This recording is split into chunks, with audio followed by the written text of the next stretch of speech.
আসসালামু আলাইকুম। সংবাদে আপনাদের সবাইকে স্বাগত জানাচ্ছি। আমি ফিরোজ তোহা। শুরুতেই সংবাদ শিরোনাম। বাংলাদেশের সর্বশেষ গুরুত্বপূর্ণ আপডেট সংবাদে আপনাকে স্বাগত। শুরুতে সংবাদ শিরোনাম, পরে বিস্তারিত। শুরুতেই জানিয়ে দিব, আবু সাইদের নিহতের ঘটনায় মামলা নিয়ে পুলিশের লুকোচুরি। মামলায় আন্দোলনকারীদের উল্টো দায়ী করছে পুলিশ। সরকারি চাকরিতে কোটা সংস্কার আন্দোলনে রংপুরে বেগম রোকেয়া বিশ্ববিদ্যালয়ের শিক্ষার্থী আবু সাইদ গুলিতে নিহত হওয়ার ঘটনায় মামলা দায়ের এবং এর তদন্ত নিয়ে লুকোচুরি শুরু করেছে পুলিশ। এই ঘটনায় 10 দিন পার হলেও বিষয়টি পরিষ্কার করেনি স্থানীয় পুলিশ প্রশাসন। তাদের তদন্ত কমিটির কাজও চলছে ঢিলে ঢালামিতে।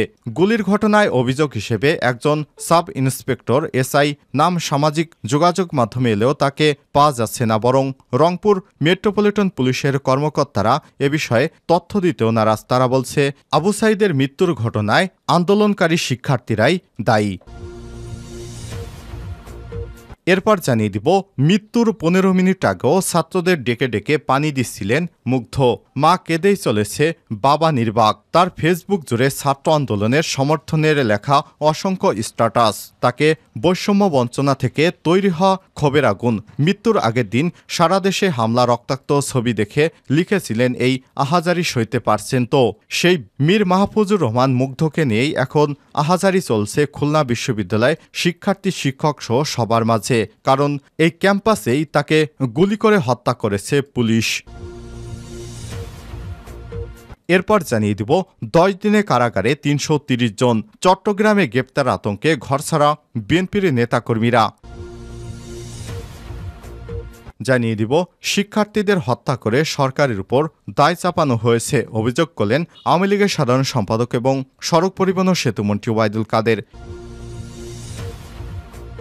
এদিকে মোবাইল ইন্টারনেট চালুর বিষয়ে সর্বশেষ তথ্য দিলেন ডাক ও টেলি যোগাযোগ প্রতিমন্ত্রী জোনায়েদ আহমেদ পলক। পলক বলছেন, আগামীকাল 28শে জুলাই মোবাইল অপারেটরদের সঙ্গে বৈঠক রয়েছে তার। এরপর বিস্তারিত তিনি জানাতে পারবেন। এবং সর্বশেষ জানিয়ে দিব, তাপদাহে পড়ছে ইরান, শাটডাউন ঘোষণা। প্রচণ্ড দাবদাহে পড়ছে গোটা ইরান, আর এ কারণে রোববার ইরান জুড়ে শাটডাউন ঘোষণা করেছে দেশটির সরকার। আজ এক সরকারি ঘোষণায় বলা হয়েছে, জনগণের স্বাস্থ্য সুরক্ষা এবং শক্তি সংরক্ষণের জন্য রোববার দেশ জুড়ে ব্যাংক সহ অন্যান্য সরকারি প্রতিষ্ঠান বন্ধ থাকবে। তবে জরুরি সেবা এবং ত্রাণ সংস্থাগুলোকে এর আওতামুক্ত রাখা হবে বলে উল্লেখ করা হয়েছে ওই ঘোষণায়। এদিকে আজ শনিবার দেশটির সরকারি প্রতিষ্ঠান এবং ব্যাংকগুলোর কর্মঘণ্টাও অর্ধেকে নামিয়ে আনা হয়েছে। রাজধানী তেহরানে তাপমাত্রা এখন 40 ডিগ্রি সেলসিয়াসের অনেক উপরে। প্রিয় দর্শক, এতক্ষণ শুনছিলেন সংবাদ শিরোনাম, এবারে বিস্তারিত। তবে তার আগে বন্ধুরা, অনুরোধ থাকবে এই সংবাদটিতে একটি লাইক দিয়ে দিন। এই সংবাদ সম্পর্কে আপনার মূল্যবান মতামত কমেন্ট বক্সে কমেন্ট করে জানিয়ে দিন বন্ধুরা, এই সংবাদটি আপনি কোন জেলা, কোন স্থান বা কোন দেশ থেকে দেখছেন এবং শুনছেন, কমেন্ট করে জানিয়ে দিন। আর বন্ধুরা, আপনি যদি এই চ্যানেলে নতুন হয়ে থাকেন, সংবাদটি দেখতে দেখতে চ্যানেলটি সাবস্ক্রাইব করে রাখুন, যাতে করে আমাদের লেটেস্ট আপডেট সংবাদগুলো সবার আগে আপনার কাছে পৌঁছে যায়। এবারে বিস্তারিত। আবু সাইদ নিহতের ঘটনায় মামলা নিয়ে পুলিশের লুকোচুরি। মামলায় আন্দোলনকারীদেরই দায়ী করছে পুলিশ। সরকারি চাকরিতে কোটা সংস্কার আন্দোলনে রংপুর বিশ্ববিদ্যালয় শিক্ষার্থী আবু সাইদ গুলিতে নিহত হওয়ার ঘটনায় মামলা দায়ের এবং তদন্ত নিয়ে লুকোচুরি শুরু করেছে পুলিশ। এই ঘটনায় 10 দিন পার হলেও বিষয়টি পরিষ্কার করেনি স্থানীয় পুলিশ প্রশাসন। তাদের তদন্ত কমিটির কাজও চলমান রয়েছে ঢিলে তালে। গুলির ঘটনায় অভিযুক্ত হিসেবে একজন সাব ইন্সপেক্টর এসআই এর নাম সামাজিক যোগাযোগ মাধ্যমে এলেও তাকে পাওয়া যাচ্ছে না।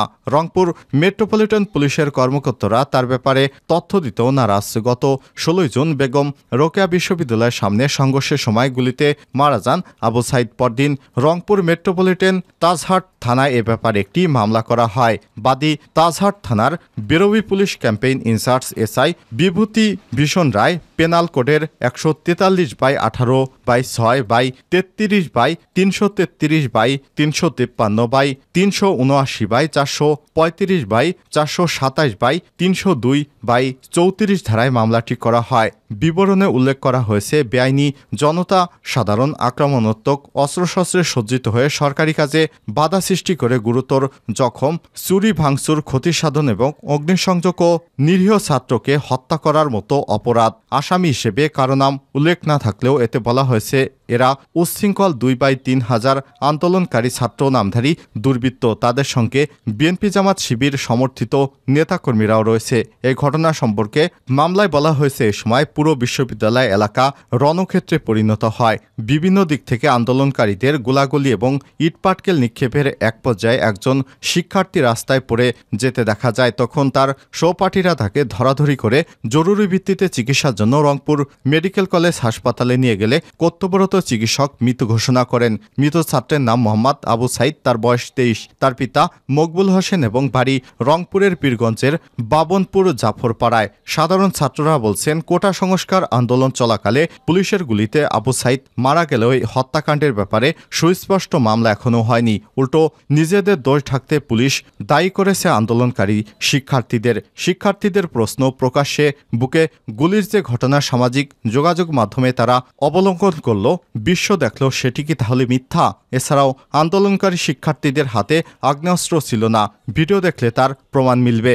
সমকালের সঙ্গে বেগম রোকেয়া বিশ্ববিদ্যালয়ের শিক্ষার্থী এবং শিক্ষক ও প্রত্যক্ষদর্শী একাধিক ব্যক্তির কথা হয়। তারা বলেন, গত 16 জুলাই দুপুরে শিক্ষার্থীদের সঙ্গে মিছিলে অংশ নেয় আবু সাইদ। কোটা সংস্কার আন্দোলনে বিশ্ববিদ্যালয়ে অন্যতম সমন্বয়ক ছিলেন তিনি। মিছিলের সামনে থেকে তিনি নেতৃত্ব দেন। বিভিন্ন শিক্ষা প্রতিষ্ঠানের শিক্ষার্থীদের বিক্ষোভ মিছিলটি বেগম রোকেয়া বিশ্ববিদ্যালয় ক্যাম্পাসে প্রবেশের চেষ্টা করলে পুলিশ এবং ছাত্রলীগের নেতাকর্মীরা বাধা দেয়। এক পর্যায়ে তাদের সঙ্গে শিক্ষার্থীদের ব্যাপক সংঘর্ষ বাধে।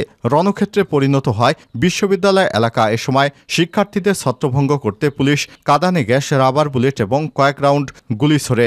আবু সাইদ একা দাঁড়িয়ে তা মোকাবেলার চেষ্টা করেন। বুক উঁচিয়ে দেয়া আবু সাইদকে লক্ষ্য করে পুলিশ ব্যাপক আকারে গুলি ছোড়ে।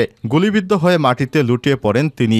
রংপুর মেডিকেলে নেওয়া হলে চিকিৎসক তাকে মৃত ঘোষণা করেন। চিকিৎসকেরা জানান, সাইদের শরীরে শতাধিক গুলির ক্ষত ছিল। তার মানে সাইদকে শত শত গুলি করা হয়েছে। মৃত্যুর 15 মিনিট আগেও ছাত্রদের ডেকে পানি দিচ্ছিলেন মুগ্ধ। তার ফেসবুক জুড়ে ছাত্র আন্দোলনের সমর্থনে লেখা অসংখ্য স্ট্যাটাস তাকে বৈষম্য বঞ্চনা থেকে তৈরি হওয়া ক্ষোভের আগুন। মৃত্যুর আগের দিন সারা দেশে হামলা এবং রক্তাক্ত ছবি দেখে লিখছিলেন, এই আহাজারি সইতে পারছেন তো?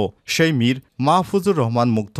তাকে নিয়ে এখনও চলছে খুলনা বিশ্ববিদ্যালয়ের শিক্ষার্থী, শিক্ষক সহ সবার মাঝে আহাজারি। গত 18 জুলাই রাজধানীর উত্তরায় পুলিশের গুলিতে প্রাণ হারান মুগ্ধ। বিশ্ববিদ্যালয় 19 ব্যাচের শিক্ষার্থী ছিলেন তিনি। ভালো খেলোয়াড়, গায়ক, সংগঠক হিসেবে গত 4 বছর ধরে মুগ্ধতা ছড়িয়েছেন ক্যাম্পাসে। গণিতে স্নাতক শেষ করে গত মার্চে ঢাকায় যান তিনি। MBA-তে ভর্তি হন বাংলাদেশ ইউনিভার্সিটি অব প্রফেশনালসে BEUP-তে। মৃত্যুর মাত্র 15 মিনিট আগে ধারণ করা একটি ভিডিওতে দেখা যায় ধোঁয়ায় আচ্ছন্ন সড়কে ছোটাছুটি করছেন শিক্ষার্থীরা। এর মধ্যে হাতে পানি ভর্তি বাক্স এবং বিস্কুট নিয়ে ছুটছেন মুগ্ধ। ছাত্রদের ডেকে ডেকে দিচ্ছেন পানি। তিনি বলছেন, পানি লাগবে কারো পানি। ভিডিওতে দেখা গেল অনেকেই তার কাছ থেকে পানি পান করছেন। কাঁদানে গ্যাসের ঝাঁঝালো ধোঁয়ায় বেশ কয়েকবার চোখ মুছতেও দেখা গেল তাকে। শেষ পর্যন্ত তিনি পুলিশের গুলিতেই মারা গিয়েছেন। তার কপালে গুলি লেগে ডান কানের নিচ দিয়ে বেরিয়ে যায়। ক্রিসেন্ট হাসপাতালে নেয়ার পর চিকিৎসকেরা তাকে মৃত ঘোষণা করে। মুগ্ধের গ্রামের বাড়ি ব্রাহ্মণবাড়িয়ায়। জন্ম 1998 সালে উত্তরায়। দাফন হয়েছে এখানেই। উত্তরার ইসলামিক এডুকেশন সোসাইটিতে প্রাথমিক এবং Uttara high school and college থেকে HSC সম্পন্ন করেন মুগ্ধ। 2019 সালে ভর্তি হন খুলনা বিশ্ববিদ্যালয়ে। লেখাপড়ার পাশাপাশি ফুটবল খেলোয়াড়, গায়ক, গিটারিস্ট এবং সংগঠক হিসেবে সুনাম ছিল তার। বিশ্ববিদ্যালয়ের সবচেয়ে বড় অনুষ্ঠান শিক্ষা সমাপনী 2023-এ কনভেনর ছিলেন তিনি। ছিলেন স্কাউট গ্রুপের ইউনিট লিডার। শ্রেষ্ঠ সংগঠক হিসেবে বাংলাদেশ স্কাউটস থেকে ন্যাশনাল সার্ভিস অ্যাওয়ার্ড পেয়েছিলেন মুগ্ধ। সেই মুগ্ধই এবার ছাত্র আন্দোলনে মারা গেলেন। এ কারণে তার বিশ্ববিদ্যালয় অর্থাৎ খুলনা ইউনিভার্সিটিতে এখন চলছে শোকের আহাজারি। চট্টগ্রামে গ্রেপ্তার আতঙ্কে ঘরছাড়া বিএনপির নেতাকর্মীরা। মাত্র 10 দিনেই কারাগারে 330 জন। গ্রেপ্তার আতঙ্কে পালিয়ে বেড়াচ্ছে চট্টগ্রাম নগরীর বিএনপির নেতাকর্মীরা। অনেকেই চলে গেছেন গোপনে, থাকছেন না বসতবাড়িতে। বন্ধ হয়ে গেছে মোবাইল ফোন। কর্মীদের সঙ্গে সিনিয়র নেতাদের যোগাযোগ প্রায় বন্ধ।